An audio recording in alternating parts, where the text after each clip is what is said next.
여기에 11일 스포츠 매체 스포츠바이블은 토트넘의 주장 손흥민은 아버지로부터 물려받은 엄격한 결혼 규칙을 가지고 있다고 보도하며 화제가 되고 있습니다. 프로축구 선수 출신으로 알려진 손흥민의 아버지 손흥정 씨는 손흥민 선수가 어렸을 때 4시간씩 기합을 주며 엄하게 훈련시킨 것으로 유명합니다. 손흥민이 월드클래스라는 주장이 나왔을 때는 강하게 반박하며 더 많은 것을 요구하기도 했는데요.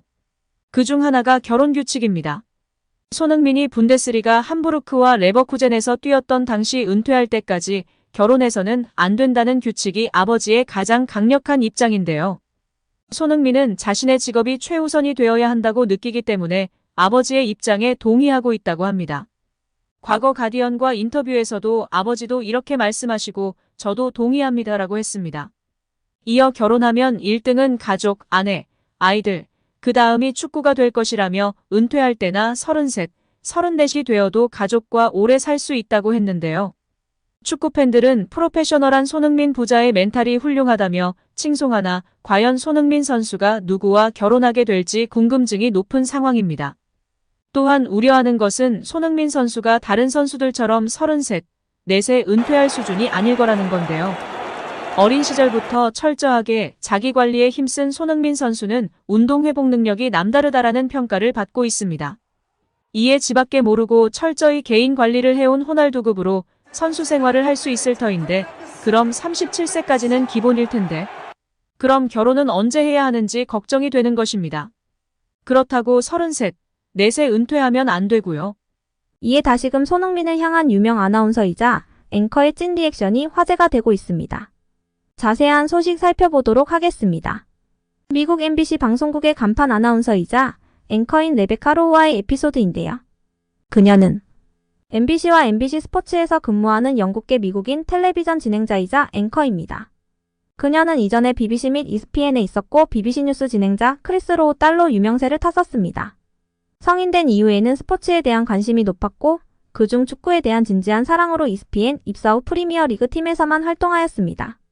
그녀는 수려한 외모뿐 아니라 축구에 대한 열정, 애정이 높은 것으로 유명했습니다. 또한 MBC의 주간 호스트로서 하계 및 동계올림픽 게임의 모든 보도를 담당하며 많은 사랑을 받았습니다. 2014년 소치, 2016년 리우데자네이루, 2018년 평창, 2020년 도쿄, 2022년 베이징 올림픽까지 메인 보도를 진행하며 많은 팬들의 관심과 사랑을 받아왔고 그녀의 전문성과 스포츠에 대한 열정을 많은 팬들이 사랑했습니다. 그녀는 오랜 기간 프리미어리그를 담당하고 있어 수많은 프리미어리그 스타 선수들을 그런데 그녀가 손흥민과의 인터뷰를 진행하며 이전과 달리 굉장히 긴장하고 쑥스러워하는 모습과 더불어 마치 아이돌을 보는 듯한 눈빛이 화제가 되었습니다. 뿐만 아니라 인터뷰 종료 후에는 자기도 모르게 손흥민을 향한 사랑과 애정을 표현하며 큰 화제가 되었습니다. 또한 콘테와의 악수와 손흥민 선수와의 악수 시 온도 차이가 팬들 사이에서 크게 화제가 되기도 했었습니다. 현지 팬들은 MBC 방송국의 간판인 그녀가 소니를 향해 소녀처럼 좋아하는 모습이 크게 화제가 되었고 흐뭇했던 것 같습니다. 영국 현지에서는 손흥민 선수가 실력도 실력이지만 항상 겸손하고 최선을 다하는 그의 성격, 인성에 대해 높이 평가하고 있습니다. MBC 간판인 로우도 수많은 빅스타들을 만나왔지만 손흥민처럼 인성이 좋았던 선수를 많이 보지 못했을 것 같습니다. 그래서 진심 어린 팬심으로 리액션이 나오면서 화제가 되었던 것 같습니다. 한편 손흥민을 향한 애정은 레베카 로우뿐 아니라 많은 여자 축구 선수도 표현했었는데요.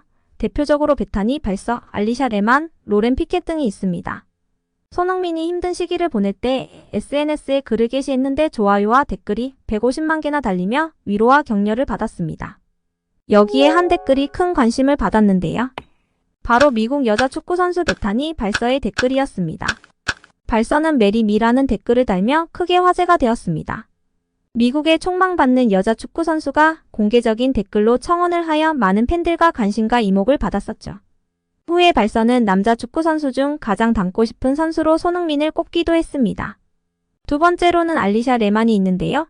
레만은 남자 축구 선수 못지않은 팔로워 수가 증명하듯이 엄청난 인기를 자랑하는 여자 축구 선수입니다. 화려한 축구 실력과 더불어 수려한 외모로 많은 남성 팬들을 보유하고 있는 그녀가 손흥민은 빠르고 기술이 좋고 에너지가 넘치는 축구 선수라고 생각하고 가장 좋아하는 축구 선수 중 한 명이라고 평가했습니다. 그녀가 유일하게 먼저 팔로우한 남자 축구 선수가 손흥민이라 크게 관심을 받으며 화제가 되었습니다. 마지막으로는 로렌 피켓인데요. 앳된 외모의 그녀는 토트넘 여자 축구단에 입단하며 빠르고 기술이 좋은 선수라 손흥민과 닮았다는 평가를 받았고, 실제 인터뷰에서 가장 존경하고 좋아하는 선수로 해리 케인과 손흥민을 꼽았습니다. 이처럼 수많은 슈퍼스타들이 손흥민 선수를 향한 애정을 드러내곤 했는데요. 과연 손흥민의 배우자는 누가 될까요? 은퇴 후 결혼을 고려한다고 했는데 은퇴 시기가 늦어졌으면 하는 팬심과 빨리 행복한 가정을 꾸렸으면 하는 마음도 드는 것 같습니다. 반면 광주FC 이정효 감독의 작심 발언은 공감을 받고 있는데요.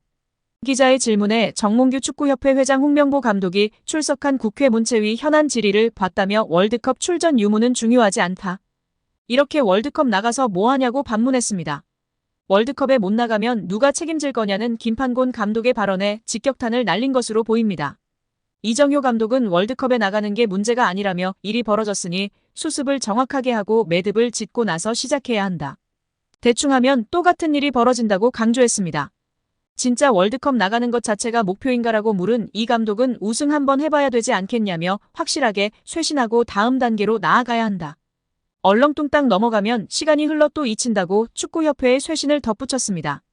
박문성 위원은 3일 CBS의 김현정의 뉴스쇼에 출연해 최근 국제축구연맹 피파가 정치적 간섭과 관련해 징계를 받을 수 있다는 경고성 공문을 보냈다는 사실이 알려진 것에 대해 예상했던 대한축구협회의 대응이었다. 축구협회가 마지막으로 쓸 수 있는 카드를 썼다고 말했습니다. 앞서 피파는 축구협회가 문화체육관광부와 국회 문화체육관광위원회로부터 여러 의혹을 받고 있는 상황에 대해 눈여겨보고 있다는 공문을 발송한 것으로 알려졌습니다. 피파 정관 제14조에는 제3자의 간섭을 받아서 안 된다. 또 제15조에는 어떠한 정치적 간섭으로부터도 독립돼야 한다고 명시돼 있습니다.